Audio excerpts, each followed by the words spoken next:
This girl claimed to be Cleopatra's friend in a past life, and it's one of the most chilling reincarnation cases in history. In the 1940s, a Kansas couple, John and Mary Carter, had a daughter named Emily. She seemed like any other child until at the age of 6, she began making unsettling claims. "I lived in Egypt before. I miss my old home." Her parents thought it was just a phase sparked by her fascination with pyramids and Egyptology documentaries. But things got stranger. Emily began drawing hieroglyphs, saying, "This is my name." When asked where she'd learned them, she would insist, "I just know." Her parents dismissed it as a child's imagination. As Emily grew, her obsession with Egypt intensified. By the time she was 18, she had an uncanny knowledge of ancient Egyptian culture and symbols, despite never formally studying it. For her birthday, her parents decided to take her to Egypt, hoping to indulge her curiosity. Once inside the Great Pyramid of Giza, Emily acted as if she'd been there before. She corrected the tour guide's directions and confidently led the group through corridors. Then she stopped at a hidden doorway and whispered, "This is where I was last." Inside, they discovered an undisturbed chamber and a sarcophagus covered in hieroglyphs. The symbols perfectly matched the ones Emily had drawn as a child. She turned to her parents and said, "This is my name. This is who I was." The family was left in shock, unable to explain the unexplainable. And what she did next left the tourists inside run and scream. This is the only confirmed case of reincarnation in human history, and it's truly horrifying.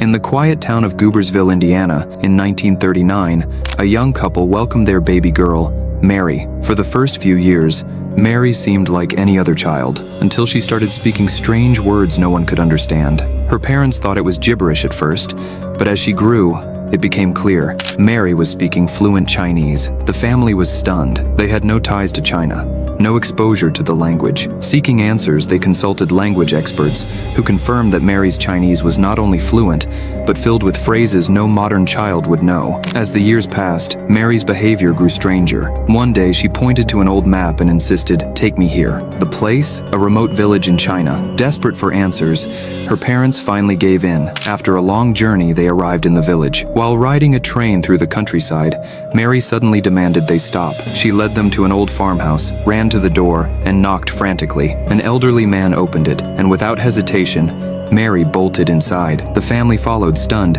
as Mary removed a brick from the wall and pulled out a small, dusty doll. Clutching it tightly, she turned to the old man and whispered, "Don't you remember me? This was mine." The room fell silent. What Mary said next left everyone frozen in shock. This ice cream shop owner's secret ingredient was truly disturbing. Hugh Mungus was the owner of a very successful ice cream shop called the Sugar Rush in Miami. During the 1980s, he was a local celebrity in the area, even appearing in a Bee Gees music video. Everyone loved him and his famous saying, which was, "My milkshakes bring all the boys to the yard." For some reason, there was just something about his ice cream that would always leave you wanting more. Many of his customers would come by several times a day, every single day. When people would ask why his ice cream was so good, he would always say, "It's my secret ingredient." One day, a local food inspector came into the shop in disguise and ordered just a basic ice cream cone for a reasonable price of $69. He really enjoyed the ice cream, but didn't understand the hype surrounding it. The inspector went home that night and went to bed, but was quickly awoken by a severe craving for ice cream. The craving was so bad,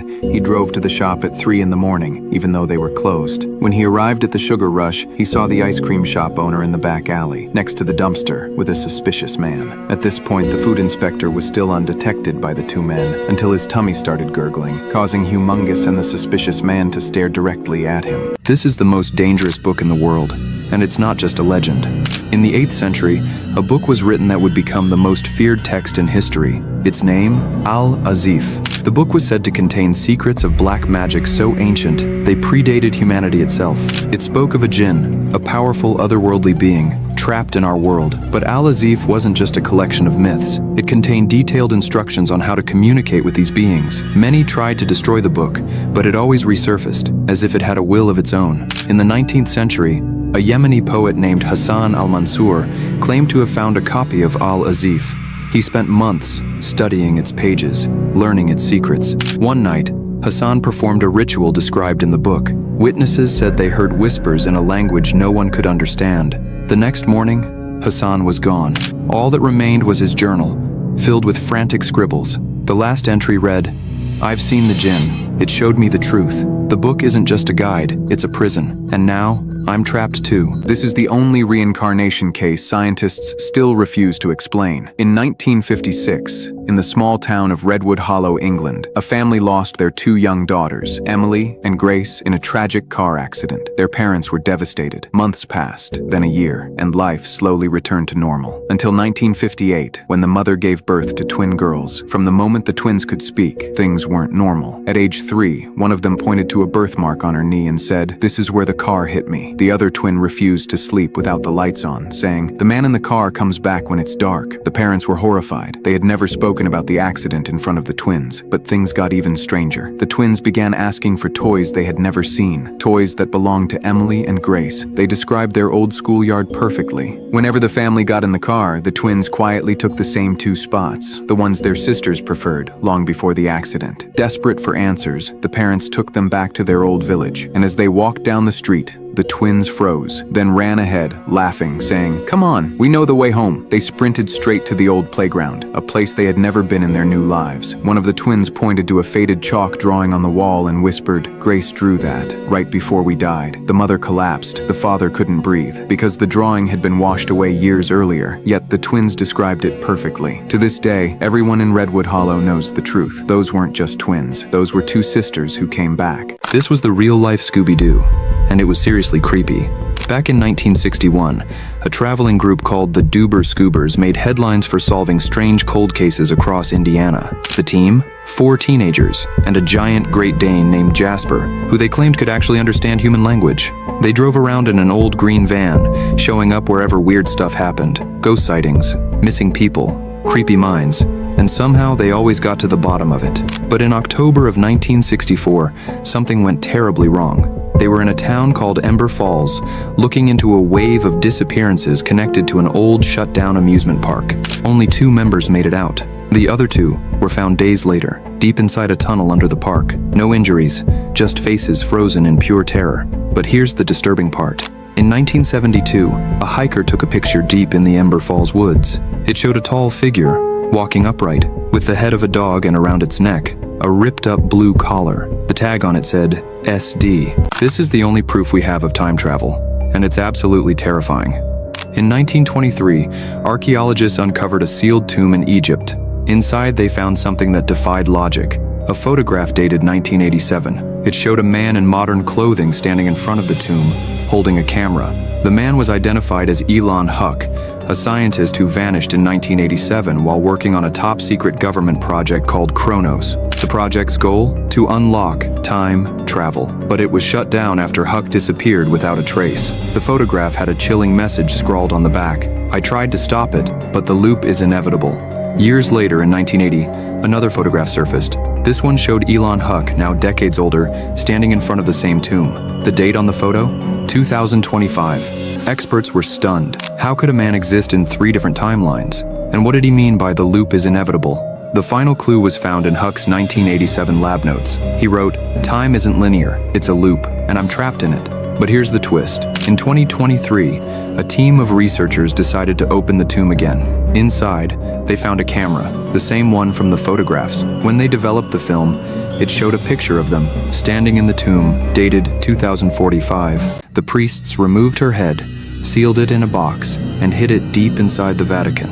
In 1742, a nun named Josephine Rosenthal became pregnant, but she swore she had never been with a man. When doctors examined her, they confirmed she was still a virgin. No one could explain it. Some thought it was a miracle. Others believed it was something much darker. Josephine didn't survive childbirth, but her daughter Maria did. And from the moment she was born, people feared her. She had both male and female traits, and the church saw her as a bad omen. Every problem, every tragedy, they blamed it on her. When she turned 33, the same age Jesus was when he died, the church decided it was time. They planned to sacrifice her, but Maria refused to let them decide her fate. She took her own life before they could. Terrified of what she might have been, the priests removed her head, sealed it in a box, and hid it deep inside the Vatican. And for over 300 years, it has remained there. And to this day, some nuns claim to see Maria wandering the halls of the Vatican, haunting those who wronged her.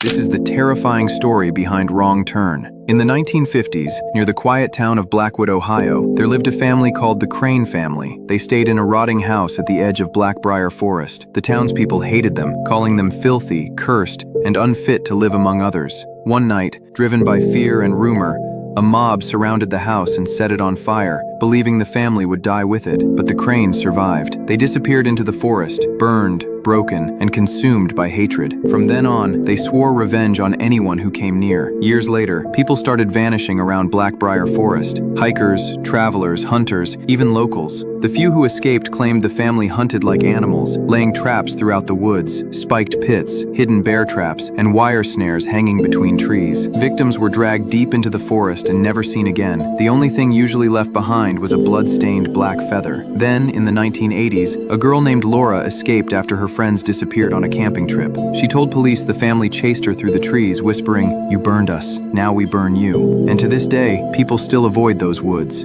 This man was the most dangerous in the world. In 1963, in New York City, a man named Jerry Dunk ran a small hot dog stand on Main Street. But his hot dogs weren't just snacks. They were a sensation. People said they were the best they'd ever tasted. No one knew what made them so good. Jerry's secret recipe was a closely guarded mystery. Families lined up around his stand. Jerry always greeted them with a warm smile and a friendly attitude. He'd chat with the dads, talk about sports, or fishing. Many of the fathers said, "I'm just going back to Jerry's for another hot dog," and left with a smile. But they never came home. Police started an investigation. At first, Jerry was all smiles, playful, helpful, saying, "I'm just a guy with a grill." But as more men went missing, the police searched his house. What they found was horrifying. In Jerry's basement, hidden behind a locked steel door, there was a full-size basketball court. But that wasn't the scary part. At the other end of the room stood a massive industrial incinerator, its walls blackened with soot. Next to it, piles of men's clothing. When the police found him in his secret hideout, Jerry just smiled and said, "First rule of the game, you gotta win." When they asked where the missing men were, he pointed to the incinerator and whispered, "I'm the king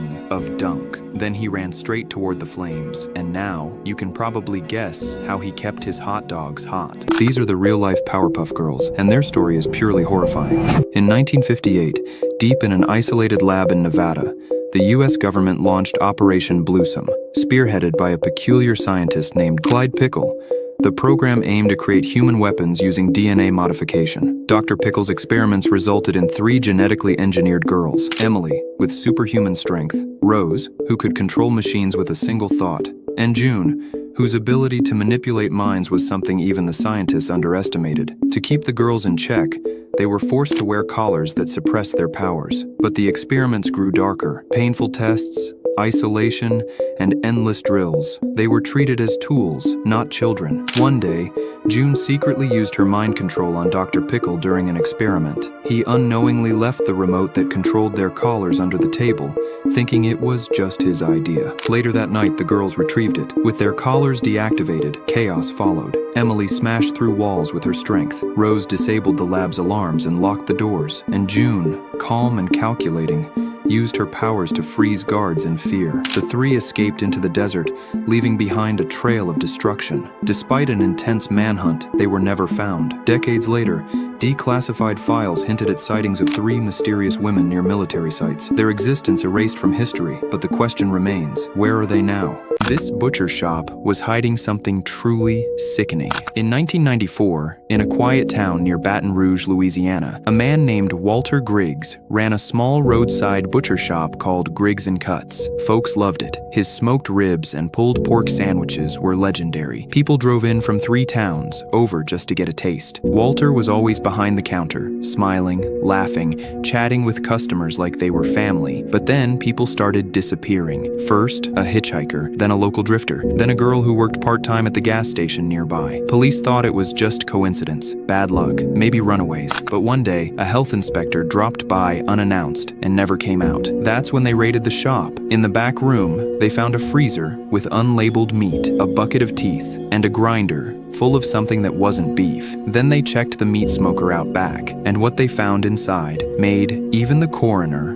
throw up. When they arrested Walter, he didn't run. He just smiled and said, "People always said my meat had a human touch." He later confessed to 9 murders, but no one really knows the exact number. And now, no one can eat barbecue in that town without thinking twice, because you never really knew what was in the meat. This man was the dark version of Walt Disney, and what he did still shocks people to this day. On August 30th, 1967, a man named Bill Board opened a theme park known as Radiant Gardens in Crystal Cove, Florida. Even though he stood nearly 7 feet tall, he was known as a calm and charming giant. But only months later, everything would change. At first, the park was a massive success because of its cutting-edge roller coasters and exotic animal exhibits. But after a few weeks, guests began mysteriously disappearing inside the park. When Bill was questioned, he simply told police, "I don't know, I just work here." By the end of that summer, 69 visitors were still listed as missing. On September 22nd, authorities raided the park, searching every corner of the property, with Bill nowhere to be found. Employees told investigators that Bill lived in a large mansion behind the park grounds. After forcing their way inside and searching the house, they discovered a hidden door inside a closet and climbed down into it. Moments later, they spotted Bill, but he suddenly fled deeper into the tunnels. After several minutes of chasing him, officers realized there was an entire tunnel network running beneath the park, filled with trap doors and hidden compartments. But when investigators finally caught up to him, what they saw made several of them leave the force forever.